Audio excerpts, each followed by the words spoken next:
So, what was that about? I ask him when we get back to the room. I know you two were having a private conversation that I wasn't in on. What did she say to you? The conversation was private for a reason, Hieronymous mutters under his breath, and I'm disappointed to see cracks of Professor Grabiner surfacing in his expression. We don't keep secrets from each other, I remind him, and Hieronymous just rolls his eyes as if he was exasperated with me. Why won't you tell me? Was it about me? If it was about me, I should know what she said. It was about my past, Hieronymous says bluntly. Didn't you tell me once that you didn't care about my past because I was a different person back then? I did say that, I admit, because I do remember saying it.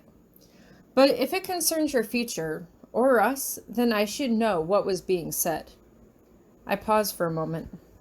I should also know what it was if it upsets you. We're a team. We're in this together. If you're upset about something, we should talk about it. Hieronymous just shakes his head.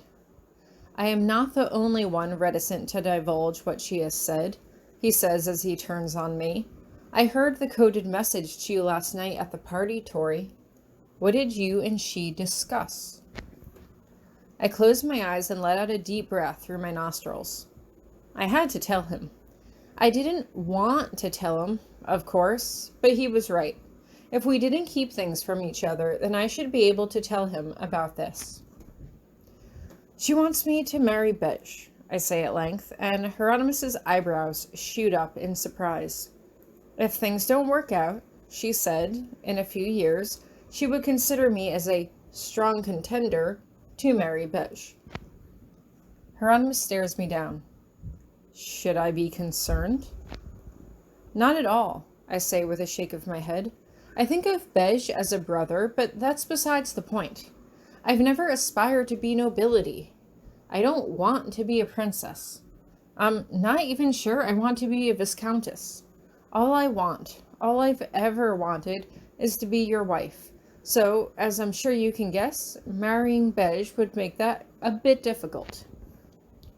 Hieronymus's face relaxes in a soft smile. Yes, well, tell me what you two discussed this morning. What did she give you? A scrying orb, I say as I hold it up for him to see. At least, I think it's a scrying orb. It's some kind of orb that's supposed to give me visions. He frowns, walking over to me and picking it up in one hand. Why would she give you this? I don't know, I admit. She said it was a holiday present. Why? What do you see in it? He pauses for a moment as he looks into it. Nothing, he says simply. There's nothing there. I remember what Melodia had told me, that only people that had the gift of sight were able to take advantage of its magical properties. Hieronymus was much more educated than I was, but perhaps education wasn't enough. Was it my connection to the old magic that let me receive visions, or was I just naturally more attuned to my magic than he was? Then again, he had spent so long closing himself off to the other world and to white magic that maybe his skills had just atrophied over time. I wasn't sure, but it wasn't something I was about to ask. He walks away from me, still holding it in his hand, and I can't help but squirm uncomfortably. This is not a toy, Tori. I don't know why she wanted you to have this, but I think I should hold on to it for now. No, I say immediately. As Hieronymus turns back around to face me, I can't help but summon it back into my hand, folding my arms protectively around it. No, this is important, and I'm sorry, but this is not something you can understand. Hieronymus looks alarmed as he folds his arms over his chest. And why, exactly, do you think I would be unable to understand? Because I think it has to do with what happened to me, I say, shifting my weight from foot to foot. She said that I'm like her. You are nothing like her, Hieronymus practically spits. She claims she is a clairvoyant, but she is a soothsayer, a modern-day horospex. She may say that she is more connected to the old magic than the rest of us, that the three kindred has personally selected her to receive visions, but there is no truth to her claims. I can't help but stare up at him. He seemed to have a lot of strong feelings about her, although he had previously claimed he didn't know her all that well. Did something she say set him off in some way? Or did they have a more complicated history that I didn't know about? Okay, I say at length. I understand that you don't like her, and I know you've told me before that you don't assent to the spiritual medium that some ascribe to her abilities. And that's okay. You don't have to. But I'm still going to do what she told me to do. Just in case she's right. Tori, Hieronymous shakes his head. These orbs can be dangerous. You don't know what you'll see, or who is sending you whatever you might see. It is serious magic, and you cannot comprehend all of the ramifications that might come from using it. I am asking you to give it to me and leave it alone. I pause for a moment before I slowly shake my head from side to side. Hieronymous looks mystified. She gave it to me for a reason, I tell him. I will be safe, or as safe as I can be. If I get the inkling that something is wrong, I will tell you. I know you're worried about me, and I appreciate your concern, but this is important to me, and even if you won't support me using it, I am asking that you please respect my decision. Earning my respect compels me to tell you the truth and prompt you to know better when you are acting nonsensically. He replies, What is this about, Tori? Is this about what happened with Damien in the gym? For how long do you intend to punish me with this? Punish? I can't help but gape at him. I literally don't understand what you're trying to say. You were there, Hieronymous. I died, and the three kindred decided I was worthy and brought me back for a reason. Maybe connecting with the old magic will help me figure out why.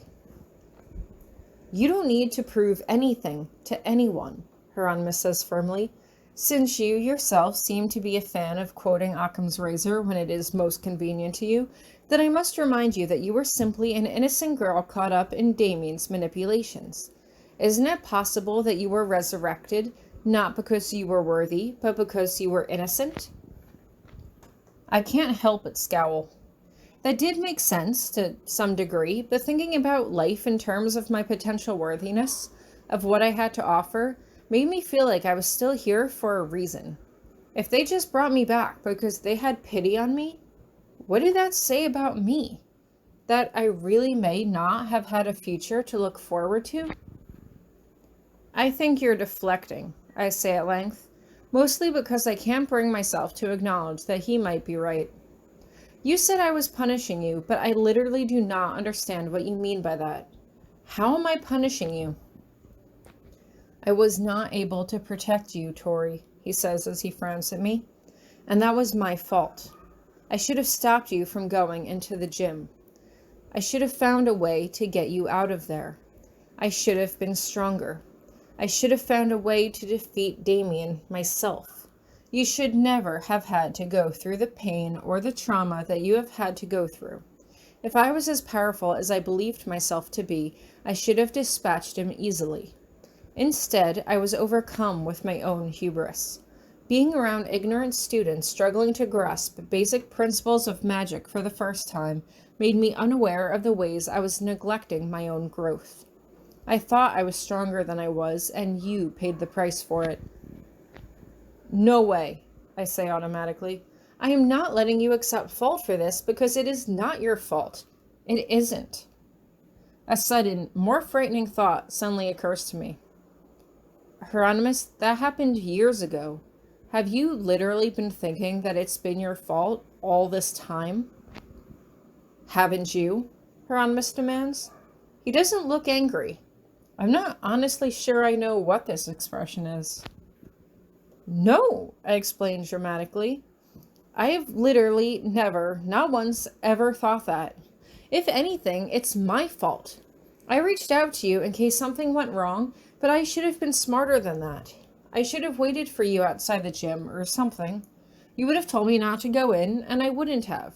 Instead, I went rushing in head first without thinking about what could go wrong. It never does one well to dwell on hypotheticals, Tori, Hieronymous reminds me. How about we both just agree that we should have handled the situation better than we did? I support that idea, I say as I grin at him, but to be honest, I am sort of glad that we did it together. You could have gone inside yourself, but what if something happened to you in there? I never would have forgiven myself for letting you go in alone. Instead, we had our first real duel as a team, and I think we did pretty well. Oh, did we? Hieronymous asks as he raises his eyebrows. Tori, we barely survived. We gave it our best effort, considering neither of us was really prepared, I remind him, and Hieronymous just hums as he considers this. But we don't need to talk about this, I say after a minute. Instead, we should talk about what we're going to do for our anniversary. And Valentine's Day. Oh, Hieronymous asks. Spending all of Christmas together isn't enough for you? Nope, I say with a happy grin. Considering I was a massive asshole last year and skipped our anniversary, I want to go all out and do something really amazing this year. Tori, although you were the one who started giving me the silent treatment, please note that our relationship is a two-way street. He reminds me. I should have been the bigger person and done something for you, especially when you were obviously so upset with me. You know what would be a really nice present, I venture? Not fighting for an entire year. No drama, no arguments. You know, at first I was hesitant to tell you that Bej's mother thought I would be a good match for Bej because I didn't know how you'd react, but you didn't get mad. It's a lot easier to tell you things when I know you won't get mad. We are spending so much time apart, I don't want to waste a minute of it being angry at each other, Hieronymous admits. If I am angry, I will vent it when you're not around, but I know I can't take my anger out on you anymore. You're worth too much for me to lose to my immature outbursts. And I feel the same way, I tell him gently. So, will you tell me what Bej's mother said to you now? Hieronymous immediately stiffens as he shakes his head. I know what you're trying to do, Tori, but no. Things that happened in the past are not things you need to concern yourself with. If it involved you or us, I would tell you. This does not, so please, just let it go. I hesitate for a moment before I walk up to him and place a chaste kiss on his lips. All right, I say eventually. If you want me to drop it, then I will. Thank you. I wrap my arms around Hieronymus's neck as he kisses me back, but I still couldn't think that there was something damning about his past that he didn't want me to know. Did it have to do with his father? With Violet? And would I ever find out? Hieronymus knew literally everything about me. He had even gone back through my memories to revisit what high school had been like for me as a scrawny, blonde-haired teenager. But the most revealing stories I heard about Hieronymus had all been from other people. Would he ever open up to me about the secrets from his past? Or would that side of him always be a mystery to me? I wasn't sure, but I couldn't help the sudden realization that maybe I didn't know the man I married half as well as I thought I did.